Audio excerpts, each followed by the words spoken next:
Pas de pancarte le long de cette route. Rien ne signale ici un atelier grouillant de vie au sud de Tananarive. Une maison originale, bizarre, direz-vous, mais avec une âme. Située au milieu de surfaces rizicoles et de mini-plantations, de petites cases et d'autres bâtisses. Ça et là, des bâtiments ressemblant à des écoles. On aperçoit des gens qui savent faire à travers des sculptures. Des écoliers à tabliers colorés. Des enfants portant des assiettes de riz. Et là, à l'entrée, un petit parking. Si la voiture s'arrête, on entend des bruits de martelage et le cacardement des oies de garde. On connaît l'artisanat de Dieudonné et de Violette, Donné et Vie, comme on les appelle, par les amis, de bouche à oreille, par des objets décoratifs en fer, aperçus ici ou là, chez des amis, dans la rue, dans un hôtel, un restaurant, le coin d'un bar à Madagascar.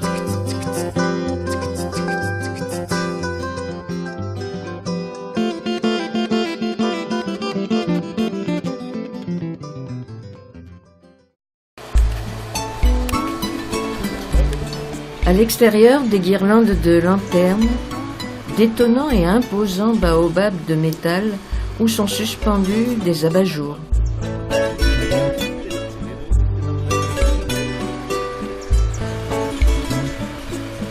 Là, des oiseaux stylisés rappelant les hérons des rizières.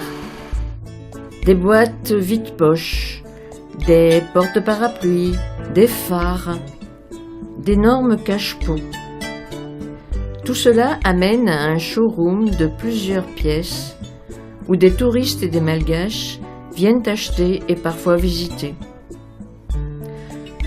On peut même déposer des commandes d'objets à fabriquer sur mesure, exemple les tringles à rideaux. Vous pourrez également personnaliser le numéro et le nom de votre maison.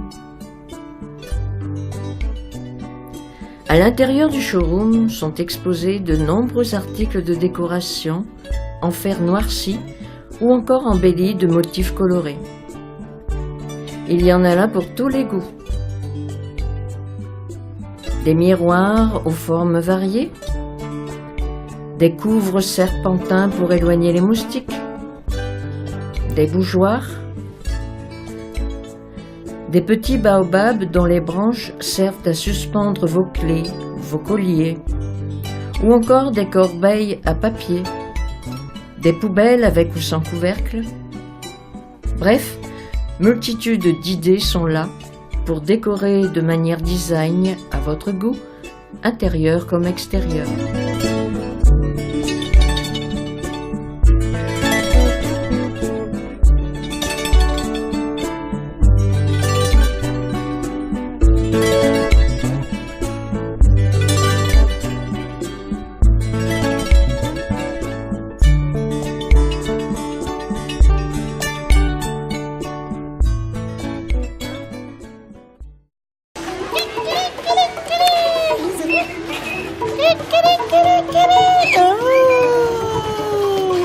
Ça aussi, c'est bébé carton.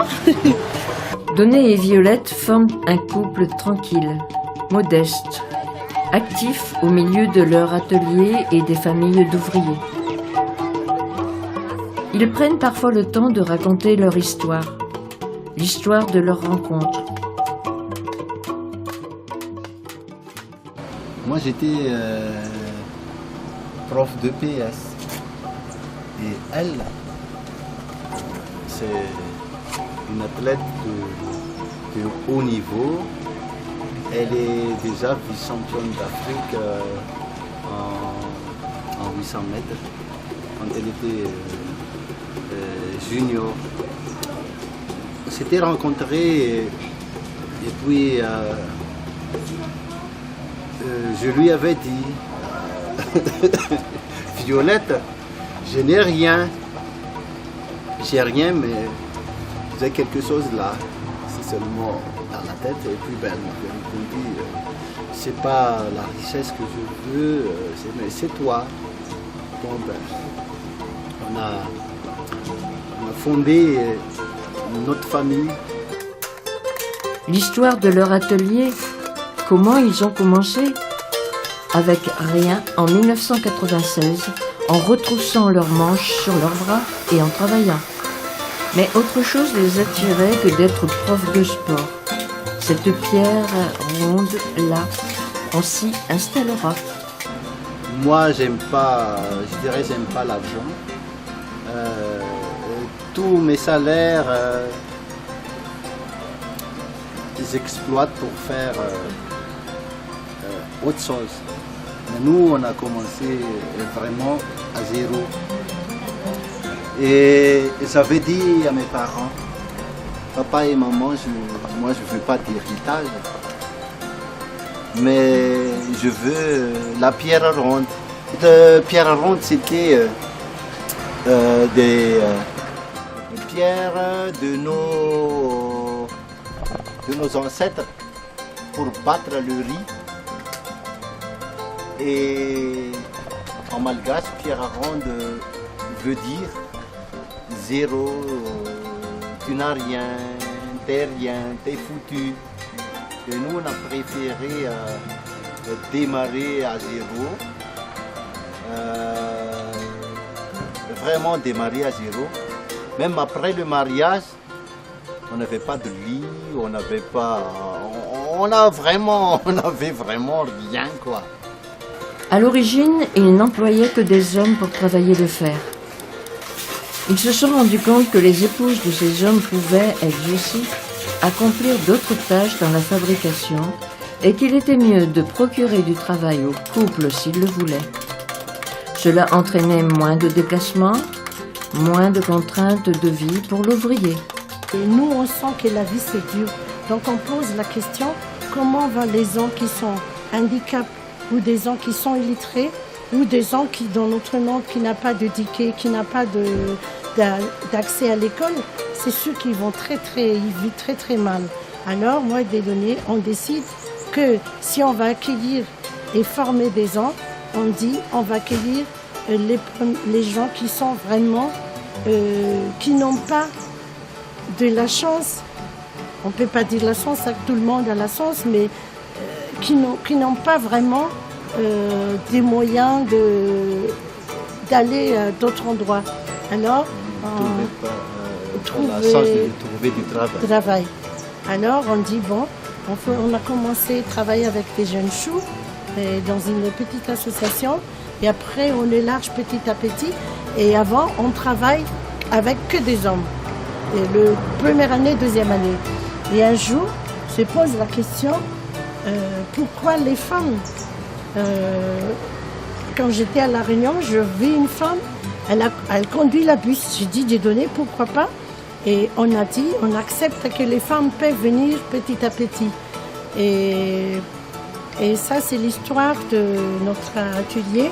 Violette, c'est elle qui est c'est la communication, le marketing, ça c'est elle, tout cas, c'est son don. Donc, grâce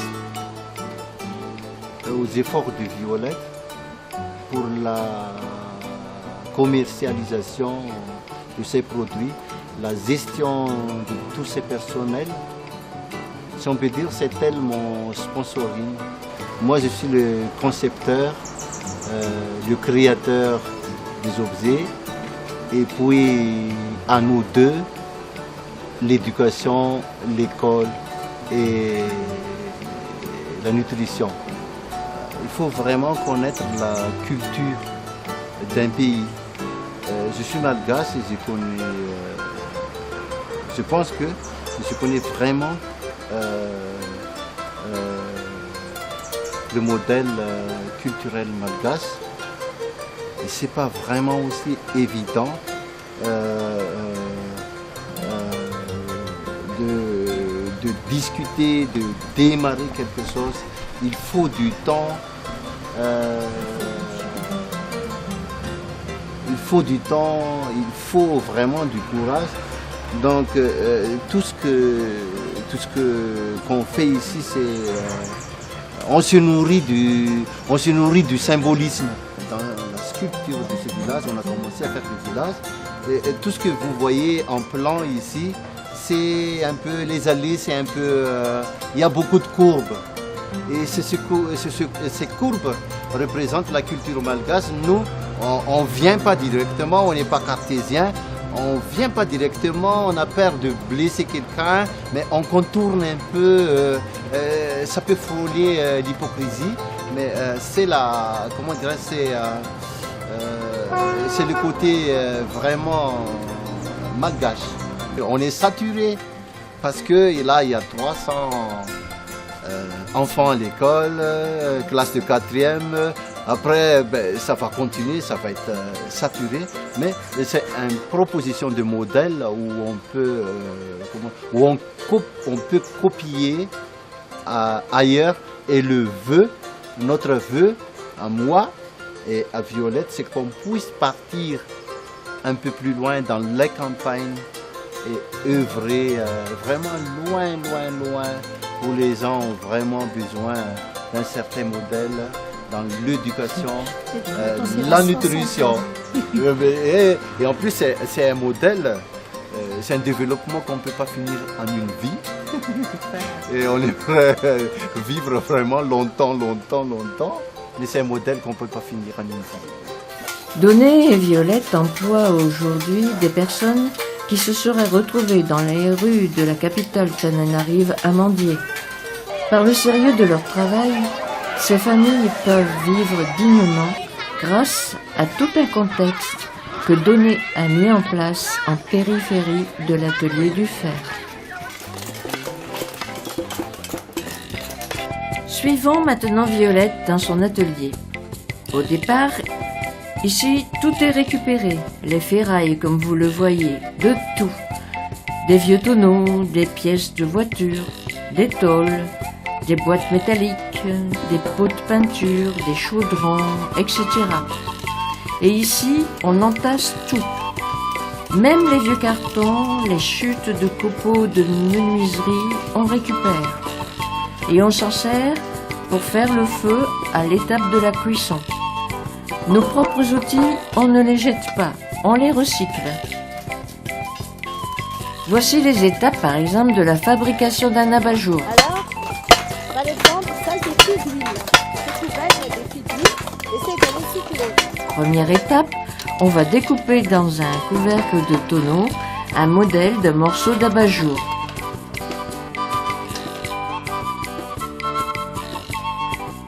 Deuxième étape, le morceau est martelé puis aplati.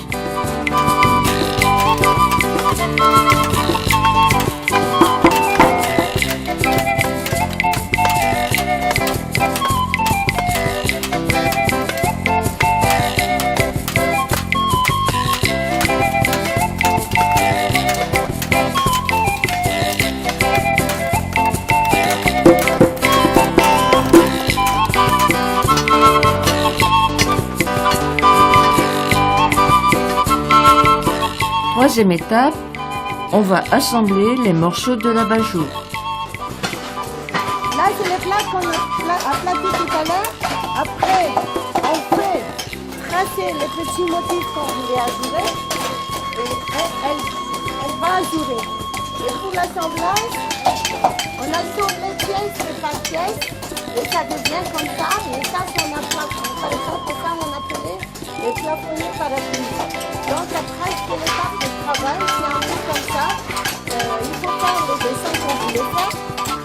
Il faut tracer d'abord le sol et aplatir et faire le dessin qu'on veut. Et pour cela, on va procéder à la soudure des pièces. Un autre exemple ici de soudure, on va souder les branches sur un baobab. Et s'il y a un socle, on va le dessiner, on va le découper et on vient assembler et ajuster les morceaux en soudant.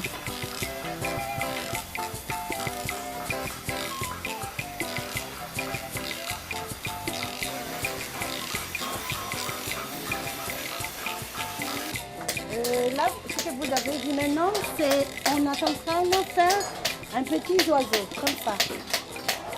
Et toujours l'étape, c'est il faut tracer et aplatir les métals, dessiner ce qu'on veut faire. Et toujours la dernière finition, c'est l'assemblage soit avec la soudure, soit avec la petite agrafe. Et ce que vous avez vu maintenant qu'ils sont en train de faire, c'est faire l'assemblage et c'est les petits animaux.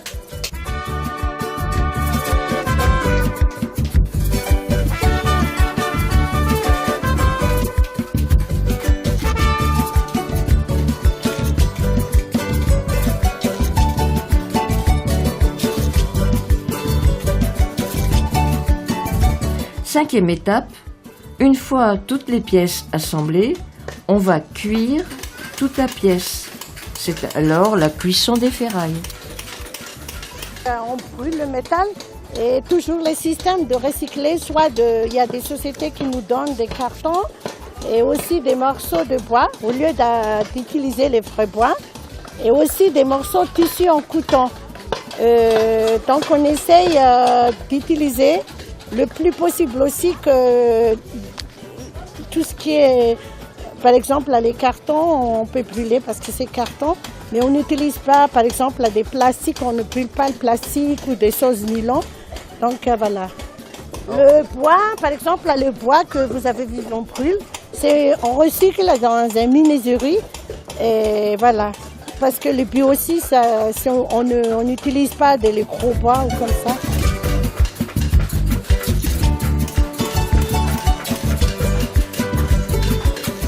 Sixième étape, on va lustrer les objets à la paille de fer. Ce travail est souvent réservé aux femmes. Septième phase, c'est le cirage naturel à la cire d'abeille.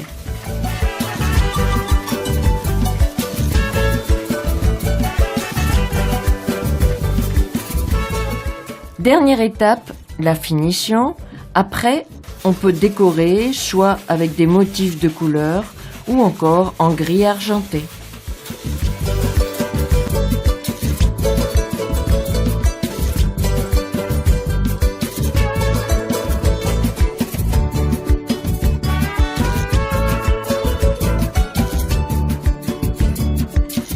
Ici, toute personne qui cherche du travail en trouve, même des handicapés. Ce monsieur, malgré ses mains déformées, veut et peut accomplir son travail. Il dit qu'il est fier et heureux de travailler ici. Comme je vous dis tout à l'heure, c'est que le travail, ça rend la dignité des gens. Et même s'ils sont handicapés, ça n'empêche pas de montrer leur existence dans notre monde, qu'il est capable de faire quelque chose. Dans ces groupes-là que vous avez vus, il y a Louis, par exemple, il est handicapé et sa main c'est la main gauche et avec le pied comme ça. Et ça n'empêche pas qu'il peut faire quelque chose et qu'il est prêt à battre dans ce monde-là.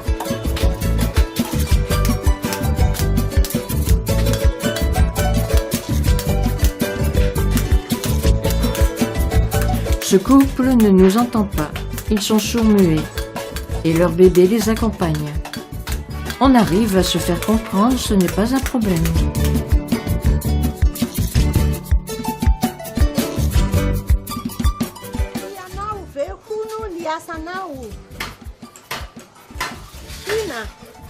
Je lui pose la question, est-ce qu'il aime son travail? Il dit qu'il aime le travail.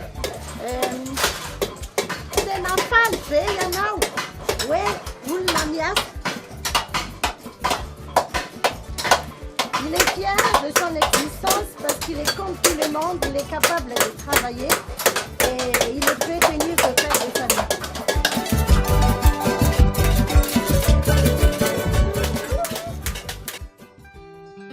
Au point de vue santé, l'atelier prend en charge les frais dispensés au centre de santé de base. C'est la dignité des gens et il faut être propre. Il faut avoir la santé. Donc ici, on a fait la test. Tous les ouvriers, tous les gens qui autour de ça doivent passer, par exemple, les tests à tuberculose et les tests à VIH. Et les tests MST et même d'autres maladies, infections que nous fait ensemble avec eux. Elle s'appelle bébé Rasana Massav. Quand le mois de juillet est arrivé, ça fait 2 ans et demi qu'elle était là. Elle aime travailler pour renforcer aussi sa force, parce que si elle reste à la maison, elle ne veut pas attendre le jour de quitter. Elle voulait bouger encore.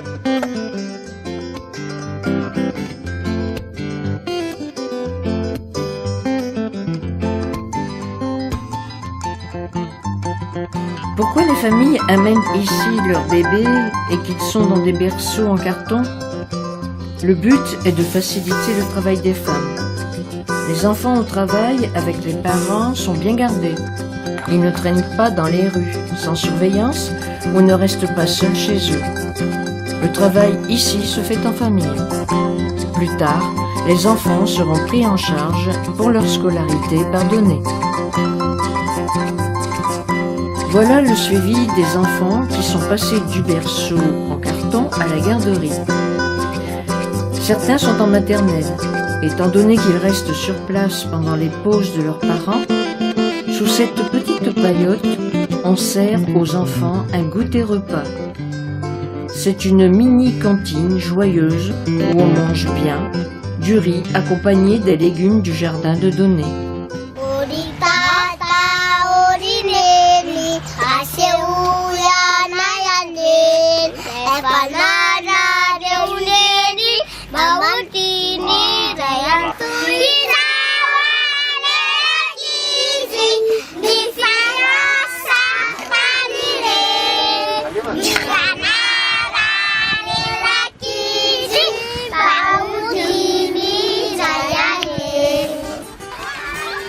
Les enfants ont grandi et sont passés tout d'abord en classe primaire.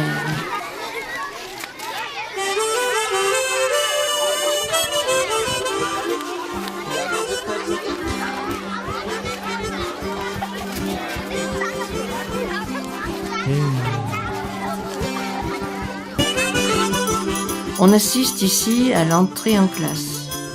Les enfants sont rangés en ligne les uns derrière les autres, à égale distance de leurs copains précédents.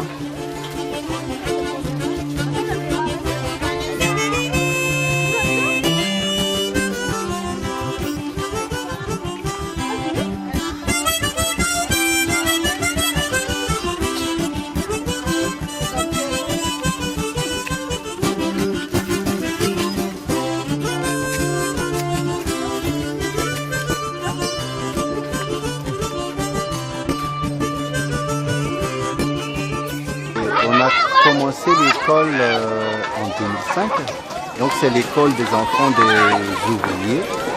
Le programme officiel du ministère de l'Éducation nationale malgache est respecté. Les enfants choisissent alors de continuer à étudier dans le secondaire ou encore de suivre une formation professionnelle dès la sortie du primaire. On les prépare déjà à passer le PEPC, donc l'intérêt c'est qu'ils vont avoir vraiment des bagages pour être au niveau. L'accent est mis sur un environnement éducatif qui est important. On favorise l'expérimentation à l'école ainsi que la pratique. Le projet de Donné est de créer un centre de formation dans ce 3e bâtiment en construction pour les enfants issus de milieux défavorisés, avec un secteur professionnel sur l'artisanat, la ferronnerie et également l'agriculture. La préparation des encadreurs qui vont être dans ce centre de formation, c'est déjà en cours, donc c'est déjà fonctionnel, mais qui va être agréé d'ici 2014. Ils peuvent exploiter les connaissances qu'ils ont acquises à l'école, l'expérimenter dans le champ, à l'extérieur, chez eux, un peu partout. Donc eux, ils expérimentent ce qu'ils ont acquis à l'école pour avoir un certain profil qui est vraiment à Madagascar, je pense, c'est la pratique. Les 20 enseignants et encadreurs sont payés par les ventes de l'atelier et sont recrutés par l'atelier et reçoivent des formations. Ce sont les institutrices de l'école 4FAA et les enseignants s'abritent des cours de la classe de secondaire.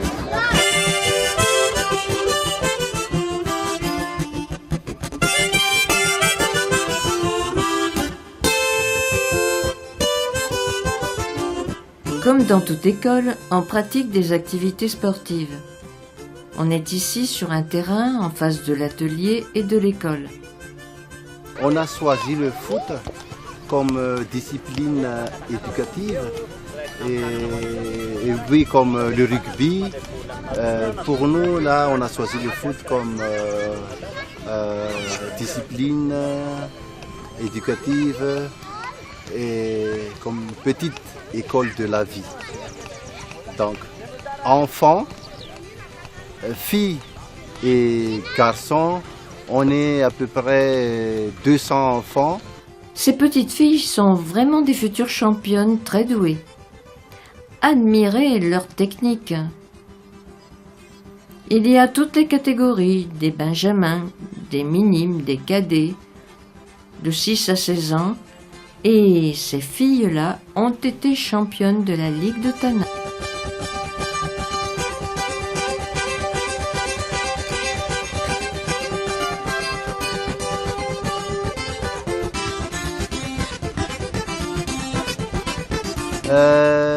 À 3 années successives, les promotions de moins de 17 ans et à 3 fois championne de la Ligue de Tananarive. Et cette année, on va disputer la finale de la Ligue. Et puis on aimerait aussi aller vraiment très très loin sur le foot parce que nos niveaux est assez bas par rapport au continent. J'ai eu la chance d'être formé récemment, suivi une formation pour avoir la licence C pour entraîneur de foot et je pense que l'objectif d'ici 4 ans à 5 ans, on va être détenteur du Coupe de Madagascar ou championnat de Madagascar et disputer le championnat d'Afrique pour les vainqueurs de coupe et aller jusqu'aux phases finales. Et c'est ça l'objectif, filles et garçons.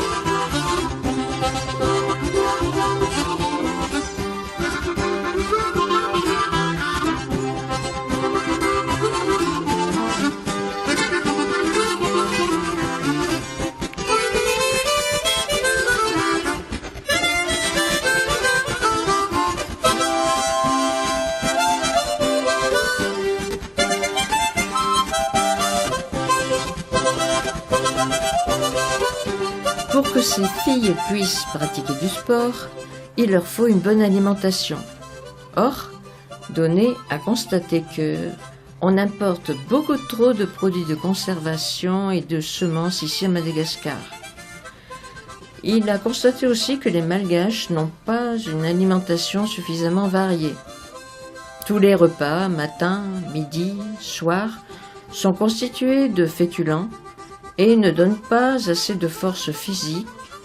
D'autre part, ils n'entretiennent pas les capacités intellectuelles. Donc, on souffre de pénurie d'aliments. Il faut importer le riz, importer de l'huile de tournesol, importer de la farine, importer des fruits. Tout est importé, presque tout, hein. Et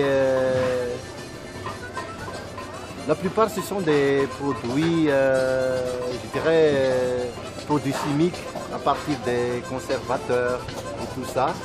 Et même les semences aussi c'est importé. Tout pousse à Madagascar et on peut bien manger. Donc dans la méthodologie, les modes de culture, nous on propose dans un premier temps avoir des semences d'abord. Donc ça c'est la priorité, c'est de pouvoir avoir de la semence. Et aussi pratiquer la permaculture.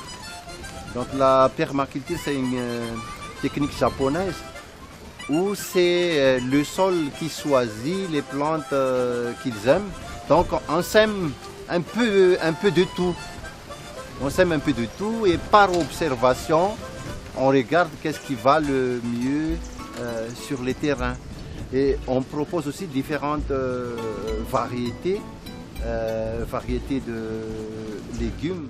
Là, on a constaté dans la nutrition, surtout à la cantine scolaire, il faut beaucoup de variétés de légumes. Je crée une base de données sur les légumes. À peu près, il y a 400 variétés ici. Ça commence par des artichauts, tout. Il y a 400 variétés de plantes que j'ai répertoriées. Tous les espaces que vous voyez là autour de l'école et en périphérie sont utilisés pour planter.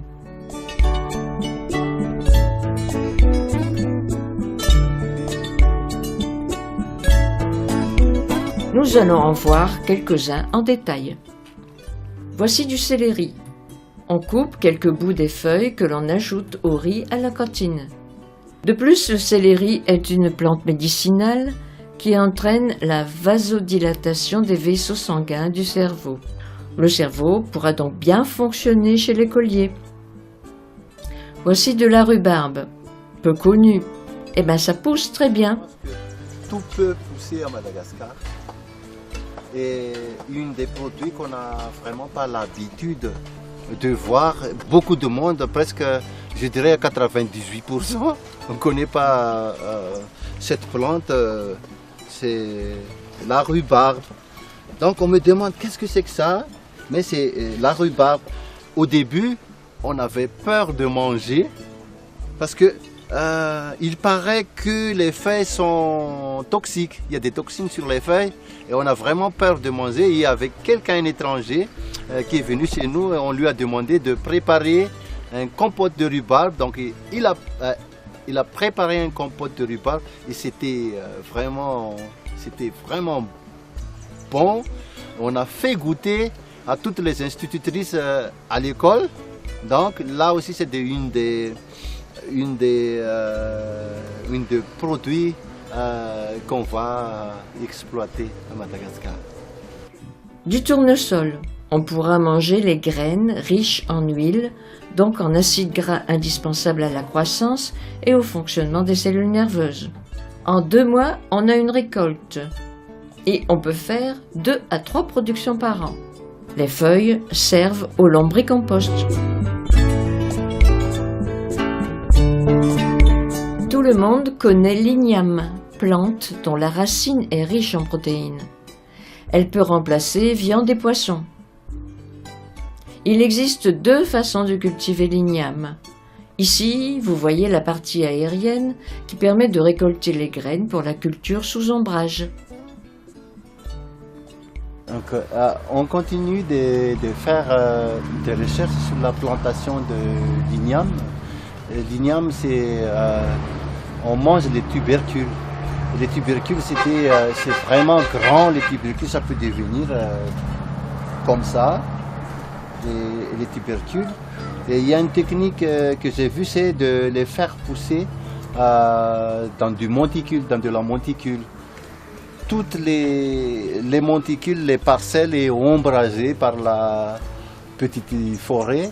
Et on essaie avec la permaculture différentes plantes qui est vraiment compatible avec l'environnement. Donc l'idée, c'est d'avoir un mini écosystème où il y a un peu de tout, où tous les petites bêtes, tous les insectes, les plantes vivent en symbiose. Voici par ailleurs des procédés agricoles assez étonnants. Ainsi, les engrais sont fabriqués par la lombriculture. Qu'est-ce que la lombriculture et qu'est-ce que le lombricompost? Au départ, il suffit de se procurer 1 kg de vers de terre, non pas les vers de terre laboureurs que tout le monde connaît, mais des vers de terre digesteurs, c'est-à-dire qui rejettent dans leurs excréments des matières bio, du compost directement assimilable par les plantules. Ici, on a besoin de 6 tonnes de lombricompost par mois. Quelle est la technique? On va placer ces vers de terre dans des bacs avec des feuilles. Et là, bien au chaud, ils vont se multiplier rapidement. Les vers de terre se multiplient rapidement puisque un ver de terre est hermaphrodite, c'est-à-dire qu'il est à la fois mâle et femelle. Les vers de terre s'accouplent et échangent leurs spermatozoïdes de l'un à l'autre. Il y aura alors fécondation des ovules de chaque ver. Conséquence, chaque ver de terre va pondre des œufs. Voici des œufs qui donneront des petits vers. L'incubation est de 21 jours et 1 kg de lombric donne 3 tonnes de compost en 11 mois. Pour aliment des vers sont digérés. Donc après la matière devient comme ça. Donc ça c'est de la lombricompost.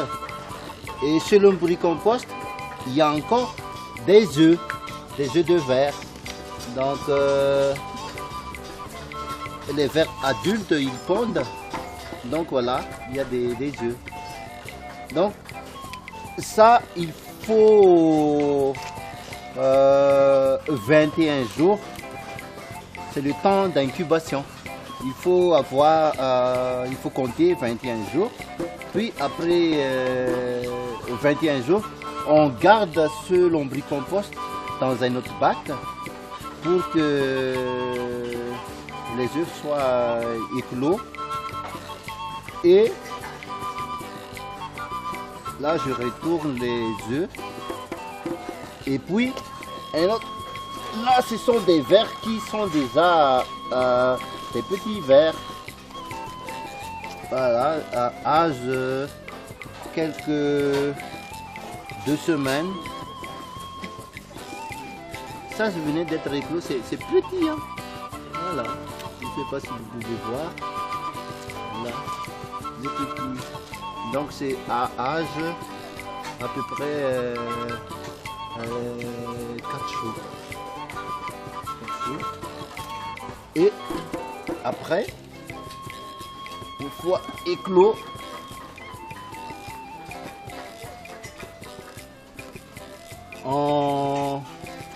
là ils sont là les petits, ils sont beaucoup là. Ça c'est les petits vers. Et puis après, dans un autre bac de récupération de la lombricompost, on leur propose des aliments en dessous, de la lumière en haut, ils vont rejoindre leurs aliments en bas et on récupère le compost. Voici ensuite comment on va planter avec le lombricompost. Les jeunes pieds de taro sont placés dans le lombricompost afin de bien faire démarrer les racines. On aura une pépinière avec une bonne croissance.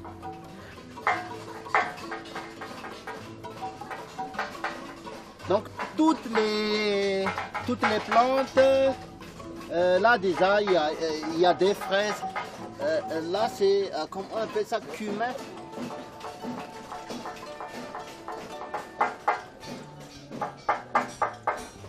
Il y a les racines qui démarrent.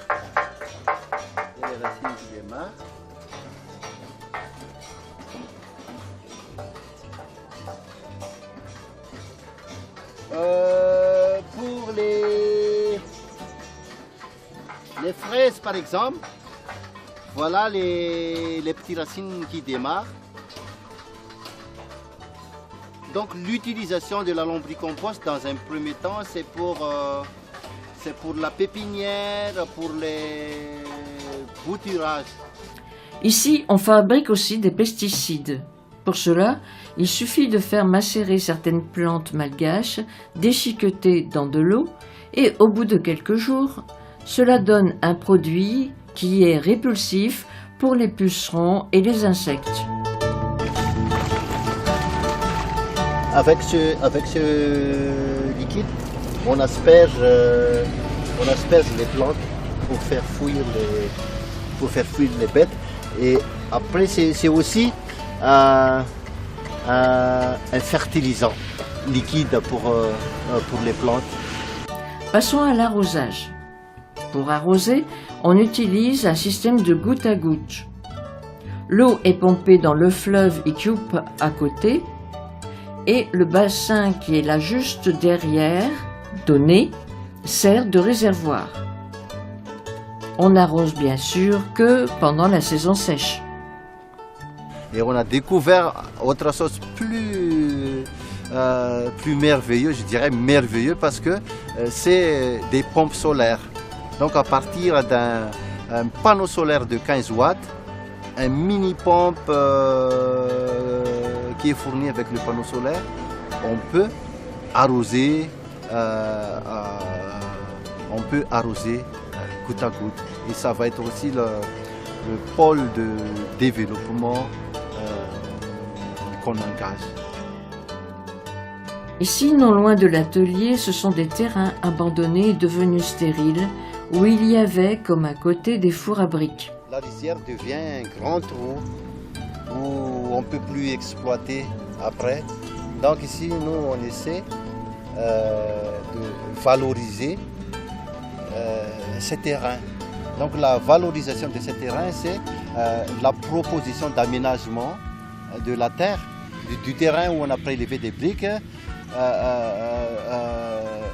par le travail de la terre. On arrange les parcelles pour qu'il y ait une dénivellation. Donc ce qu'on voit ici, c'est de la terre qu'on a récupérée dans la parcelle. On a monté pour pouvoir planter des légumes et des tarots.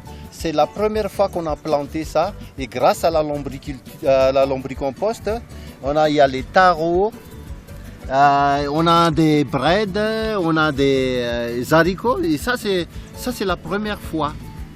Il n'y a jamais de plantes qui étaient plantées ici.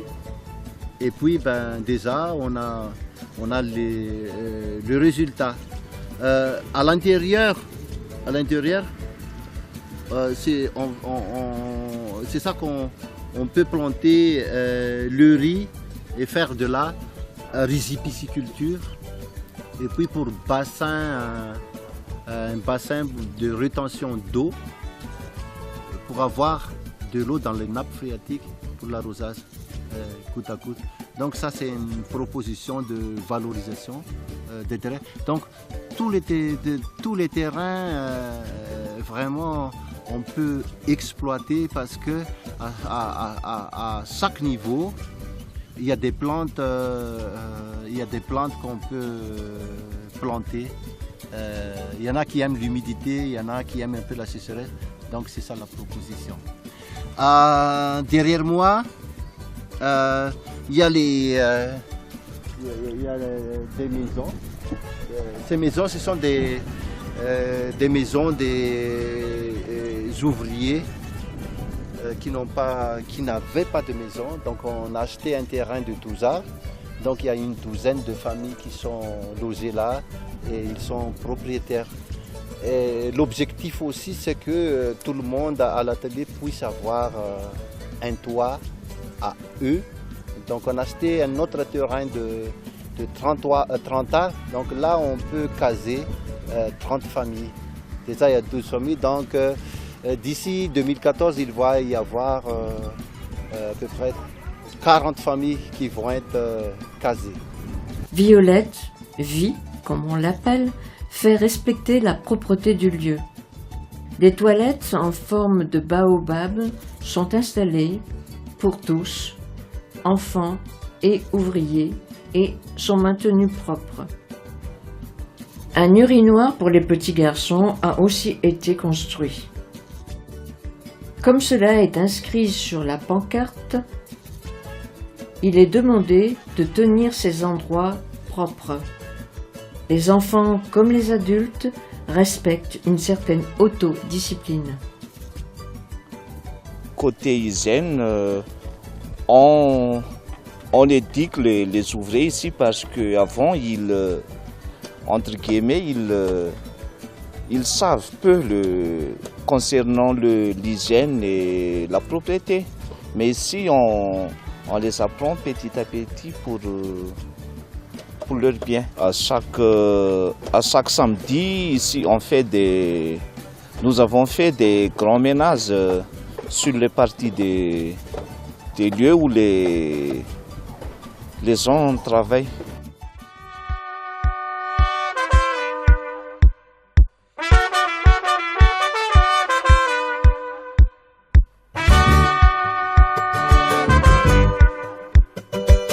Bien qu'ils aient pratiquement toujours fonctionné de manière indépendante, les objectifs de Dieudonné et Vie sont de devenir totalement autonomes en vendant leurs produits finis ici et en Europe. D'autre part, de poursuivre l'éducation nutritionnelle et la participation volontaire de chaque ouvrier à vivre dans de bonnes conditions à l'atelier comme chez eux. Dieudonné et Violette seront très heureux de voir leurs compatriotes utiliser leur méthode partout dans Madagascar.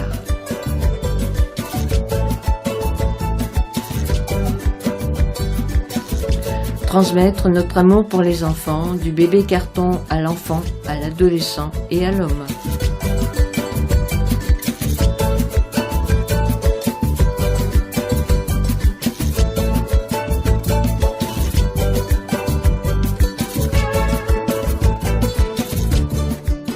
La philosophie qui reste toujours assez nous, c'est chaque humain qui vit dans notre planète, droit de vivre dignement, passe par le travail, pas la charité ou les pitiés.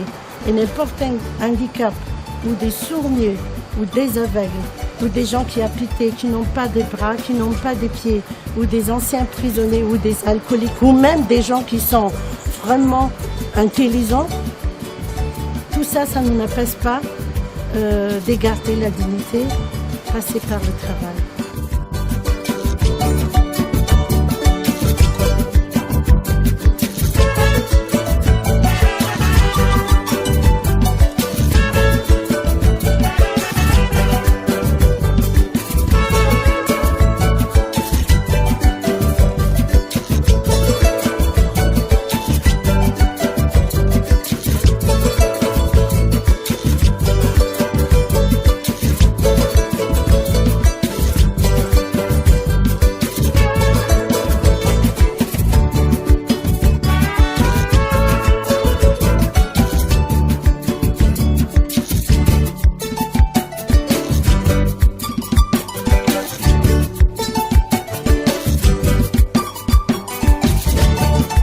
Éduquer, travailler dignement en équilibre avec la nature, une leçon de vie défendue par Dieudonné et Vie.